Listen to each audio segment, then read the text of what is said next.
E se vocês, meus queridos, que têm uma Bíblia em suas casas, por favor, abre no Evangelho de João, Evangelho segundo João, capítulo 14, do verso 21 ao verso 24. Evangelho segundo João, capítulo 14, do verso 21 ao verso 24. Antes de iniciar, eu clamo a Deus e agradeço a Ele pela rica oportunidade, porque essa porta aberta aqui foi da parte de Deus. Eu criei respostas às orações. Amém. Não foi por conhecer a irmã Joana que mora aqui no nosso seno, não. Eu creio que Deus operou, Deus abriu essa porta, e eu creio que Deus vai fazer o som desse microfone, não a minha voz, mas o som que vai ecoar adentrar os lares para a salvação de muitos. Amém, Amém? Senhor. João 14, 21, 24 diz assim: aquele que tem meus mandamentos e obedece a eles, esse é o que me ama. E aquele que me ama será amado por meu Pai. E eu também o amarei e me revelarei a ele. Então perguntou-lhe Judas, não é Judas Iscariotes, é Judas, irmão de Jesus: Senhor, mas por que te revelarás a nós e não ao mundo? Jesus respondeu-lhe: se alguém me ama, obedecerá a minha palavra, e meu Pai o amará. E nós viveremos, e nós viremos até ele, e faremos nele nosso lar. Quem não me ama, não obedece às minhas palavras. E a palavra que vós estáis ouvindo não é minha, mas do Pai que me enviou. Podeis aceitar, meus irmãos, em nome de Jesus. Amém? Senhor.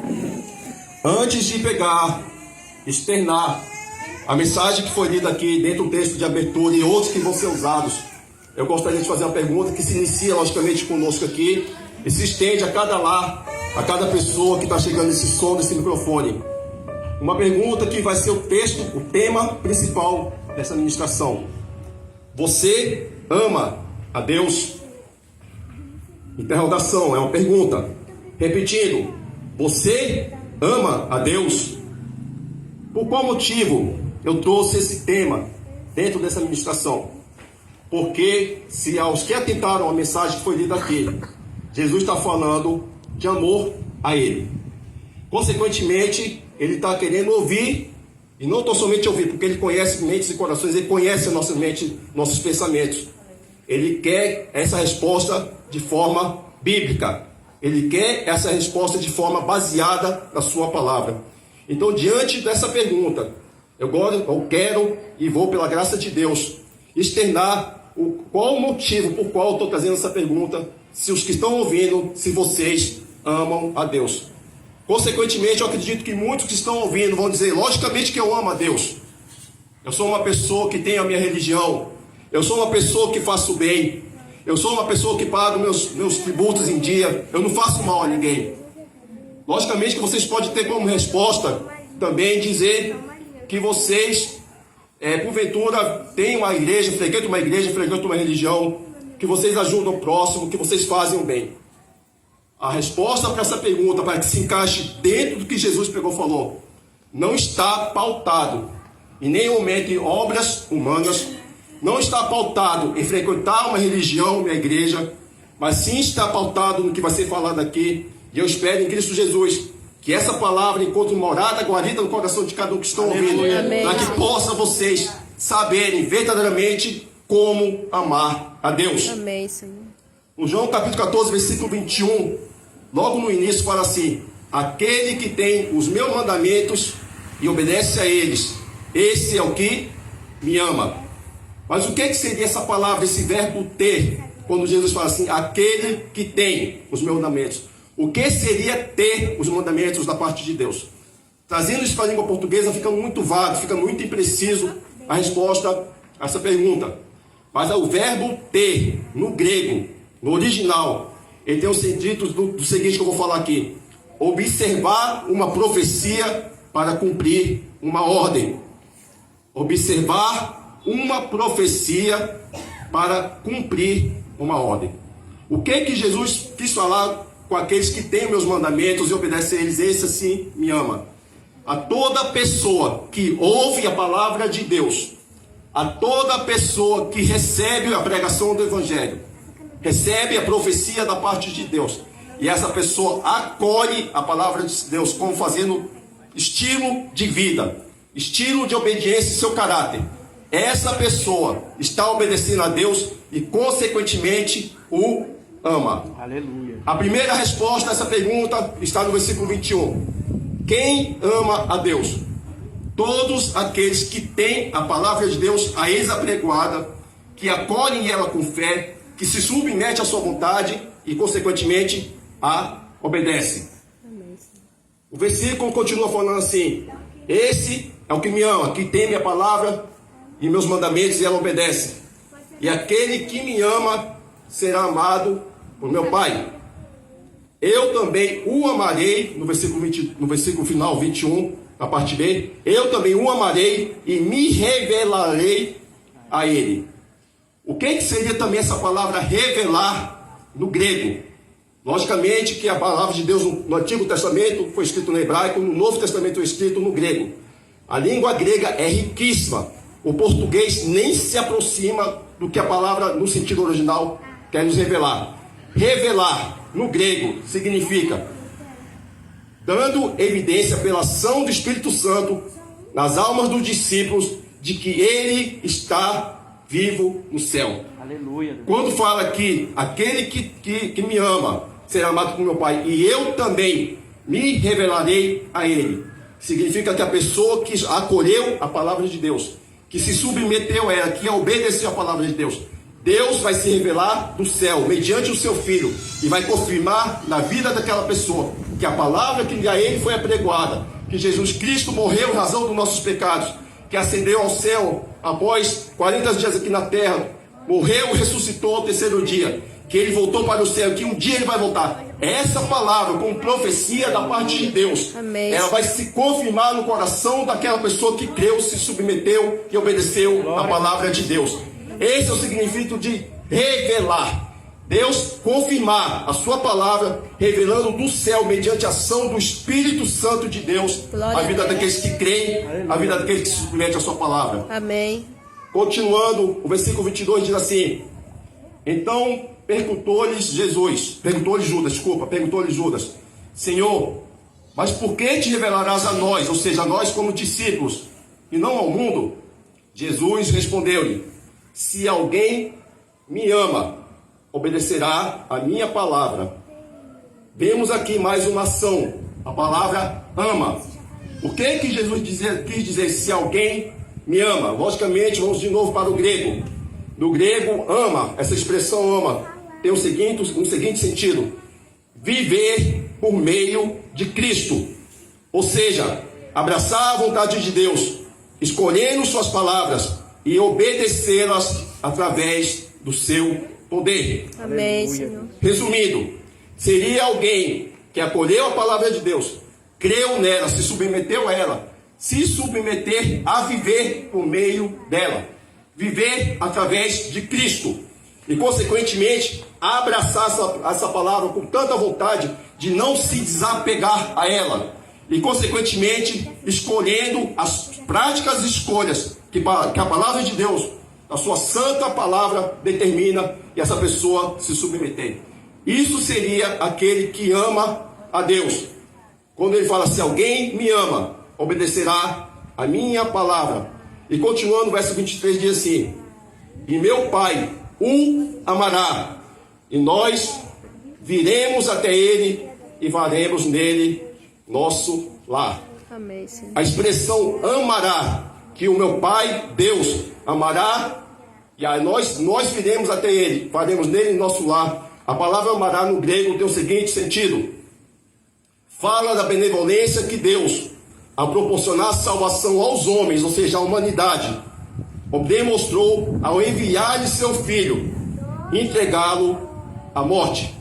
Amor ágapo, o amor ágapes, em muitas versões fala, que está lá em João 3,16, porque Deus amou o mundo de tal maneira que entregou o seu filho, para que todo aquele que nele crê não pereça, mas tenha vida eterna. Essa expressão amou é o verbo amar, que consequentemente significa ágapos.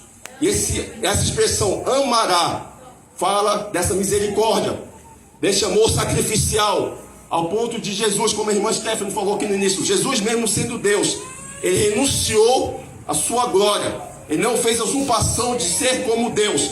Ele abriu mão da sua glória. Se fez carne, habitou entre nós, como a irmã Vanessa pegou e falou. Se fez ser humano mortal. Padeceu as mesmas tentações que nós padecemos, mas não no momento pecou. Sofreu as mesmas dores, as mesmas mazelas que nós sofremos, mas no momento se sucumbiu a elas. Ao contrário, foi fiel até o fim, fiel até a morte, e se submeteu ao que Deus, na eternidade, como a irmã Vanessa bem pegou e falou, que o Cordeiro de Deus, lá em Apocalipse, salvo engano, capítulo 20, versículo 13, salvo engano, fala que o Cordeiro de Deus foi imolado antes da fundação do mundo. Amém. Que o Cordeiro de Deus, que é o Filho de Deus, Jesus Cristo, antes de o homem ter caído, antes de todas as coisas terem sido criadas, antes das fundações do mundo, que no caso os abismos, o céu e a terra terem sido feitos, ele já tinha renunciado a sua vida. Aleluia. Ele já tinha se submetido à obediência ao Pai por amor a cada um de nós. Mas consequentemente, esse amor não é extensível a toda a raça humana. Vocês podem estranhar porque consequentemente muitos entendem que esse amor que está lá em João 3,16 é para o amor pela humanidade por completo. Esse amor, lá em João 3,16, é amor ágapo, o amor aos que se submetem à vontade de Deus. Aleluia. Mais à frente a gente vai falar do amor que Deus tem por toda a humanidade, ao ponto de ter sim, ele entregado a sua vida. Mas esse amor que está lá em João 3,16, o amor que Deus se submeteu ao Pai para renunciar a sua vida, entregar-se naquela cruz, tão somente aos que creem. Tanto é que João 3,16 tem uma condicional, fala assim: porque Deus amou o mundo de tal maneira que deu o seu Filho unigênito para ter uma condição, para que todo aquele que nele crê não pereça. Então esse amor que está lá em João 3,16 só vai ser revelado ao coração daqueles que creem. Tão somente ao coração daqueles que creem no sacrifício de Cristo Jesus.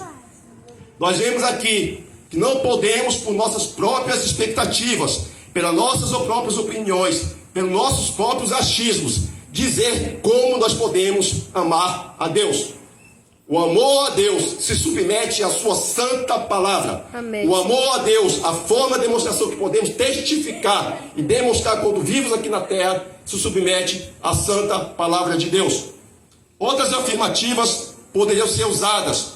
Infelizmente, todas elas pautariam em uma única perspectiva, do egocentrismo e mérito do ser humano. Os versículos acima lidos nos mostram uma única afirmativa e perspectiva para responder a tal pergunta. Qual pergunta? Você ama a Deus? O nosso amor a Deus é condicional, ou seja, condicional, vinculado a conhecer as Escrituras Sagradas, aonde estão os mandamentos de Deus e por consequente, obedecê-los. A todos aqueles que querem verdadeiramente se submeter a esse amor a Deus, a primeira coisa que tem que ser feita, ouvir da palavra de Deus. A segunda coisa, submeter-se, obedecê-la. E a terceira coisa que finaliza a confirmação que essa pessoa ama a Deus, obedecer, vivendo essa palavra que ele recebeu, acolhendo ela na sua vida, no seu estilo de vida, até o fim da sua vida aqui na terra, ou até que Jesus Cristo volte. Amém, Senhor.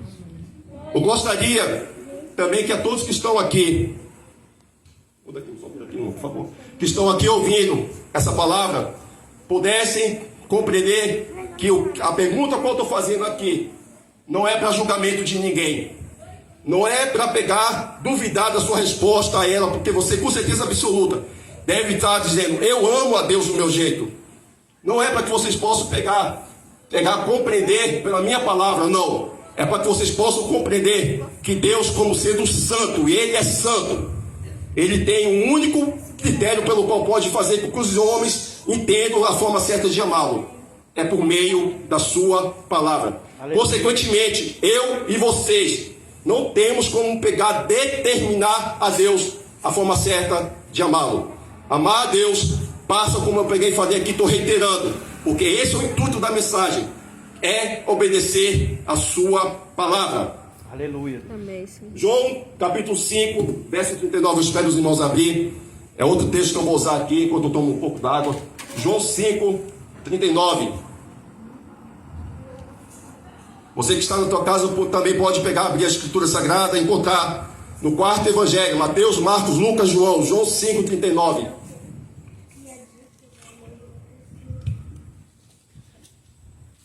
João 5:39 é um texto onde Jesus estava falando com religiosos da sua época. Salvo engano, eram os escribas e os fariseus ou os saduceus. Era um desses três grupos de religiosos da sua época. Escribas, saduceus ou fariseus. Todos estes, por inveja de Cristo, submeteram Jesus, entregaram na cruz por inveja. Então nós vemos que a nossa religião já é um motivo pelo qual nós não podemos obedecer a Deus. Logicamente que se a religião a qual nós servimos não obedece, não se submete à palavra de Deus, essa é uma religião falsa, é uma religião vã.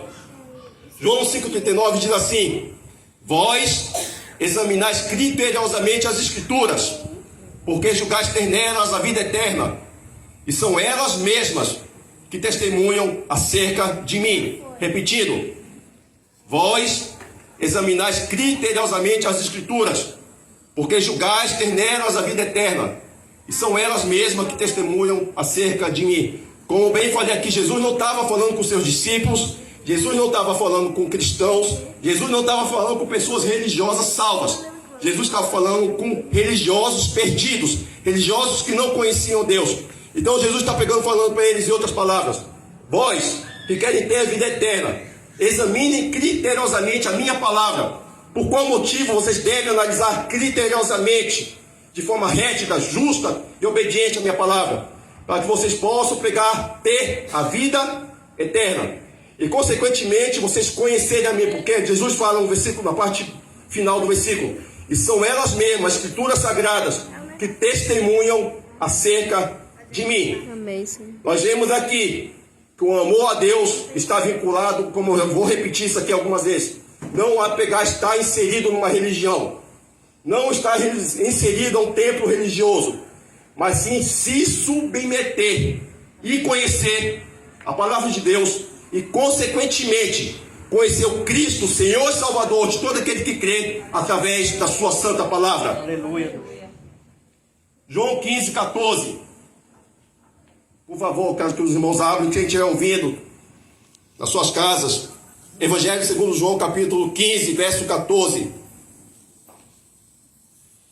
Assim diz a palavra de Deus: vós sois meus amigos, se praticais o que eu vos mando. Repetindo, vós sois meus amigos, se praticais o que eu vos mando. Essa expressão amizade, de amigos, tem nada a ver com o que nós entendemos como amizade. Logicamente, de novo, eu vou ter que partir para o grego. Olha a diferença do que nós entendemos como amizade. Eu conheço algumas pessoas que estão aqui há pouco tempo, alguns irmãos do ministério, mas isso não significa que eu tenho uma intimidade com todos eles. É pouco tempo os conhecendo. Isso não significa que eles também, por pouco tempo me conhecer, tenham uma intimidade comigo. Mas a expressão amigos no grego quer dizer assim, a expressão que é o original quer dizer filos, afeto baseados em um amor, na experiência e relacionamento pessoal. Ou seja, um sentimento de afinidade, baseado em não saber quem é a pessoa, não de ter ouvido falar a pessoa, mas de ter experiências pessoais com essa pessoa. Em outra expressão, em outra palavra dentro aqui do versículo, quando Jesus fala assim, vós sois meus amigos, ele estava falando assim, vós que tem intimidade comigo, vós que tem relacionamento comigo, vós que têm experiências comigo, vocês são os meus amigos. Aleluia. Relacionamento íntimo e pessoal. Um relacionamento que não está adstrito a uma religião, não está adstrito a pegar, tão somente ler na Escritura, mas está adstrito a conhecer as Escrituras, como foi falado em João 5,39, de forma criteriosa, profunda, íntima, relacionar-se com essa pessoa. De que forma nós nos relacionamos com Deus? Primeiramente, mediante o reconhecimento que somos pecadores. Esse é o primeiro passo para que a pessoa possa pegar, relacionar-se com Cristo. Deus é santo e Ele não tem comunhão com pecadores. A palavra de Deus diz em Provérbios, capítulo 28, versículo 9, o seguinte, é forte esse texto, mas está escrito na Escritura Sagrada, que Deus abomina, ou seja, Deus odeia a oração de um pecador. Deus odeia, abomina a oração de um pecador. Ora, mas não é a oração que faz o ser humano se aproximar de Deus? Sim, a oração de quem se submete a Deus. Um pecador que vai até Cristo Jesus, faz uma oração diária e não obedece, ele vai sim ser ouvido por Deus, porque Deus é onisciente, Ele sabe de todas as coisas. Mas Deus vai ver com algo repugnante nessa oração.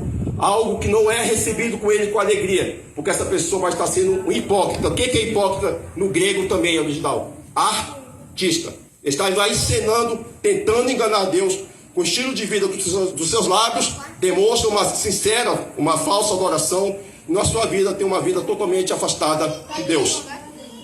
Nós vemos aqui que ser amigo de Deus passa por um relacionamento íntimo, pessoal, com experiências pessoais e, consequentemente, que Ele sendo um amigo fiel verdadeiro, Ele quer que nós nos relacionamos com Ele de forma diária. Agora, com base em tudo que foi expresso aqui, diante de tudo que foi falado, eu gostaria de fazer uma pergunta, primeiramente aos meus irmãos, e a todos que estão ouvindo o som desse microfone. Perguntem e respondem para vocês mesmos, que eu não tenho crivo, eu não tenho esse poder, eu não tenho essa capacidade de julgar ninguém. Na verdade, eu não tenho poder de mudar nem a vida do meu filho caçula. Eu não tenho poder de mudar a vida nem de um recém-nascido. Eu somente posso aconselhar, demonstrar, exortar e ensinar a palavra de Deus. Mas o poder de transformar, regenerar e mudar vidas passa pelo julgamento, pelo crivo de Deus. Então, a pergunta que vai ser feita aqui, novamente, eu gostaria que vocês respondessem a si mesmo, diante de tudo que foi falado, diante de tudo que foi externalizado, será que verdadeiramente vocês amam a Deus? Será que verdadeiramente, diante de tudo que foi falado, esse amor que pode proferir pelos seus lábios, que vocês podem pegar e dizer diante dos homens, será que Deus recebe com gratidão e alegria? Será que esse amor que vocês dizem que tem da parte para com Deus é fiel e verdadeiro diante do que foi falado? Se foge 1 centímetro, 1 milímetro do que foi falado aqui, olha que eu não estou falando diante de tudo que a palavra de Deus diz com relação a amá-lo. Mas se foge de 1 centímetro, 1 milímetro do que foi falado aqui, essa pessoa que tem uma resposta contrária a isso, ela está se enganando, ela está se iludindo, porque não tem como amar a Deus sem se submeter a tudo aqui que foi falado. Não tem como amar a Deus se não tiver relacionamento íntimo e diário com Ele. Não tem como amar a Deus se não obedecer a sua palavra. Não tem como amar a Deus se não conhecer as Sagradas Escrituras. Não tem como amar a Deus se não nascer de novo. Toda religião é falsa se não passa pelo esse crivo desse conhecimento de Deus. Aleluia. Toda religiosidade é vã e enganosa se não passa pelo crivo de se submeter à palavra de Deus. Amém, Senhor. Vocês devem estar dizendo, irmão, a sua palavra é muito dura. A sua palavra não entrou no meu coração. Porque vocês crentes acreditam que vocês são melhores do que alguém. Como a irmã Stephanie pegou e falou, nós não somos melhores do que ninguém. Porque um dia nós estivemos afastados de Deus. Um dia, quando eu falo, não é um dia somente, durante parte de nossas vidas. Eu, por exemplo, que eu estou aqui falando, tive 36 anos na minha vida afastado de Deus, dos meus 45 anos de vida. Não conhecia a Deus, pelo contrário, detestava querer conhecê-lo. Eu não amava a Deus, pelo contrário, eu odiava tudo aquilo que Deus pegava e falava. Por qual motivo eu odiava a Deus? Porque a palavra de Deus dele é totalmente contrária à minha própria vontade. Então, consequentemente, eu não queria que esse Deus, ao qual algumas pessoas de forma bem rala, vaza, falavam para mim. Não, eu não queria saber dele. E, consequentemente, não é porque eu sou pior, não era porque eu era pior do que alguém. É por uma condição que todo ser humano se encontra. Romanos 3:23 diz o seguinte, que todos pecaram e separados estão da glória de Deus. Todos pecaram, ou seja, o pecado atingiu toda a raça humana. E, consequentemente, o ser humano, por causa nessa condição de pecador, ele não tem desejo por si mesmo. Ele não tem anseio pelas suas próprias vontades de querer amar a Deus. Ele não tem desejo pelas suas próprias forças de querer conhecer o Deus da glória que quer salvá-lo. E é justamente por isso, por esse motivo, que nós hoje aqui como igreja, estamos aqui anunciando esse evangelho. Estamos aqui fazendo um convite para que vocês possam pegar, vir amar esse Deus. Que vocês possam vir conhecer esse Deus. Para que vocês possam se tornar amigos de Deus. Para que vocês possam se tornar filhos de Deus. Para que quando Jesus vier, ou então o evento que vai tirar o ser humano aqui da face da terra, um ou outro, a morte, que está extensiva a todos os seres humanos, ou a vinda de Cristo Jesus, que também é um evento que vai pegar, atingir toda a raça, toda a terra. Se essa pessoa que quando a morte vier, ou essa pessoa que quando Jesus vier, ela não estiver firmada em Cristo Jesus, ela não vai subir para o céu. Ela não vai ter a eternidade no céu. Existe outra eternidade, meus queridos. Existem duas eternidades. Uma que é chamada inferno, que é a morte eterna. Um local de total separação, uma separação permanente de Deus. Um lugar que as pessoas vão ter lembranças, memórias. Porque lá na parábola que está, se não me engano, Lucas 19, que fala da parábola do rico e do Lázaro, demonstra que ali, rico, lá no inferno, lá no Sheol, ele tinha lembrança das oportunidades perdidas por ele, daquilo que ele rejeitou, dos convites, a ter ele ali comunhão com a palavra de Deus, comunhão com Cristo. O sofrimento dele era tão grande, não era sofrimento como muitos pensam, que o inferno é um local de fogo eterno. Pode até ser, a gente não sabe se é de forma literal. Pode até ser um local de tormentos eternos, pode ser de forma literal. Mas o pior sofrimento que o homem vai ter lá no inferno é ele pegar, clamar ao Deus que aqui na terra ele rejeitou. É ele clamar ao Deus que aqui na terra, durante a sua existência, ele recusou. Só que diferente da tempo que aqui o homem está, se ele clamar com sinceridade de coração, se ele se clamar em Deus, e não será ouvido. Quão horrível será o sofrimento daqueles que vão querer se aproximar de Deus em tempo inoportuno. E justamente por isso, nessa noite, nesse final de semana, o convite da salvação está sendo estendido a todos que estão ouvindo essa palavra.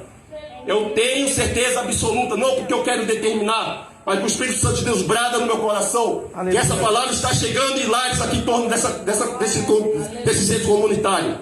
Jesus Cristo quer vos salvar. Amém, Senhor. Jesus Cristo quer vos libertar de vossos pecados. Jesus Cristo quer se tornar Senhor e Salvador de suas vidas. Qual vai ser a sua resposta para com Deus? Qual vai ser a sua observância a esse convite? Será que vai valer ainda mais um dia em sua vida você rejeitando esse convite?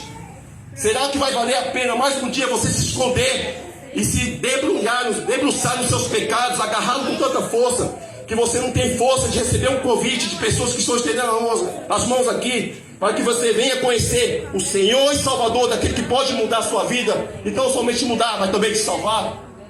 Cristo Jesus está lançando um convite, e normalmente quando eu estou finalizando minhas pregações, eu lanço uma promessa que está contida lá em Romanos capítulo 10, versículo 13, uma promessa que é condicionada a uma obediência. Romanos 10, 13 diz o seguinte: porque todo aquele que invocar o nome do Senhor será salvo. Amém. Assim como lá em Romanos 3, 23 tem a palavra, a expressão todo, mas em Romanos 10, 13 está no singular. Romanos 3, 23 está no plural. Romanos 3, 23 fala assim: porque todos pecaram e separados estão da glória de Deus. Ou seja, o pecado atingiu toda a raça humana. E nós aqui, que estamos aqui como cristãos, um dia tivemos que pegar, acolher esse convite e se submeter a ele. Mas lá em Romanos 10, 13 fala, porque todo. Lá não fala todos. Isso significa o seguinte, meus queridos: que muitos que ouvem a palavra de Deus, que muitos que têm ali pessoas da sua própria família, cristãos evangélicos, que estejam ali proclamando, anunciando as boas da salvação, elas vão recusar esse convite. Elas vão desprezar esse convite. Elas vão achincalhar esse convite. E pode até violentar muitas das vezes aqueles que fazem esse convite. Mas Jesus Cristo é tão misericordioso, e Ele demonstra mais uma vez essa misericórdia nessa noite. Mesmo sabendo que no íntimo do seu quarto, mesmo sabendo que no íntimo da sua casa, você está dividido no seu íntimo, você quer descer aqui, você quer render sua vida a Cristo Jesus, mas o pecado tem te escravizado. João 8,32 diz assim: vós conhecereis a verdade, E a verdade vos libertará. Essa verdade está aqui, nesta noite, no conjunto habitacional Açucena. Aleluia, Deus. Se manifestando a cada um de vós que querem ser salvos. Glória a Deus. Nós não estamos aqui para julgar, nós estamos aqui para estender as mãos de misericórdia mediante o anunciado Evangelho. Aleluia. Querendo que vocês venham conhecer esse Senhor e Salvador. Retomando aquilo que eu tinha falado antes de adentrar nessa parte que eu estava falando. Um dia, durante parte das nossas vidas, cada um de nós estivemos afastados de Deus, rejeitamos a Deus, odiávamos a Deus. Tito capítulo 3, versículo 3 a 7, diz isso. Diz assim: porquanto houve um tempo em que também nós cristãos, éramos insensatos e desobedientes. Vivíamos iludidos e escravizados por toda espécie de paixões e prazeres. Servíamos a maldade e a inveja, sendo desprezíveis e odiando-nos uns aos outros.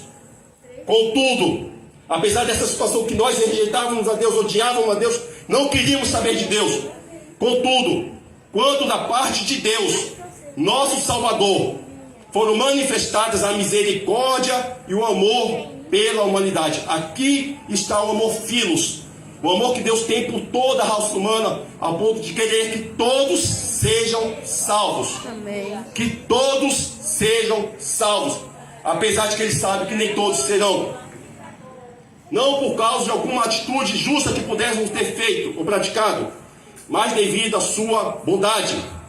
Ele nos salvou por meio do lavar regenerador e renovador do Espírito Santo, que Ele derramou copiosamente sobre nós com toda a sua generosidade, por intermédio de Jesus Cristo, nosso Salvador. Ele assim procedeu para que, justificados mediante a sua graça, nós nos transformássemos em seus herdeiros, tendo a esperança da vida eterna. Amém, Senhor. Antes de cada um que estão aqui, que são filhos de Deus, que se submeteram ao Evangelho, que são servos de Cristo, antes de termos acolhido a palavra por fé, nós odiávamos a Deus, nós desprezávamos a Deus, nós não queríamos saber de Deus. Esses versículos aqui demonstram isso. Não foi por alguma boa obra que nós fizemos, não. A palavra de Deus diz em Isaías 66, salvo engano, versículos 4, que as boas obras do homem, feito fora de Cristo, lá não está dizendo Cristo, mas esse é o sentido, é como trapo de imundícia. O que é o trapo de imundícia? É forte que você falar, mas eu quero abrir a palavra de Deus diz. Hoje, as mulheres que têm fluxo menstrual, elas têm um absorvente. Naquela época, o trapo de imundícia era panos, enxertos, que a mulher usava para conter o sangue, para conter o fluxo sanguíneo menstrual. Então ela vivia com aquele pano ali envolvido diariamente, até acabar o seu ciclo menstrual. Aquilo era tão repugnante, que é chamado de trapo de imundícia. Toda e qualquer boa obra que nós fizemos aqui antes de sermos cristãos, não nos conduzia ao céu, pelo contrário, fazia nós cada vez mais merecermos da graça e da misericórdia de Deus. Então, meus queridos, vocês que ainda não entregaram suas vidas a Cristo Jesus, não pensem que nós somos melhores do que vocês. Não pensem que vocês estão um nível abaixo de nós. Todos nós pecávamos, todos nós rejeitávamos a Deus. Mas foi pelo ouvido do Evangelho que hoje nós estamos aqui. Para que vocês possam conhecer também esse Senhor que mudou a nossa vida. Para que vocês venham conhecer esse Senhor que transformou o nosso caráter e forjou o caráter de Cristo Jesus em nossas vidas. O Espírito Santo de Deus está chamando pessoas aqui para serem salvas. O Espírito Santo de Deus está querendo salvar muitos deste local. Porque a nossa vinda aqui, essa porta aberta não seria em vão. Pelo contrário, Deus oportunizou o dia de hoje para que vocês sejam salvos. Hoje é o dia da salvação. Aleluia.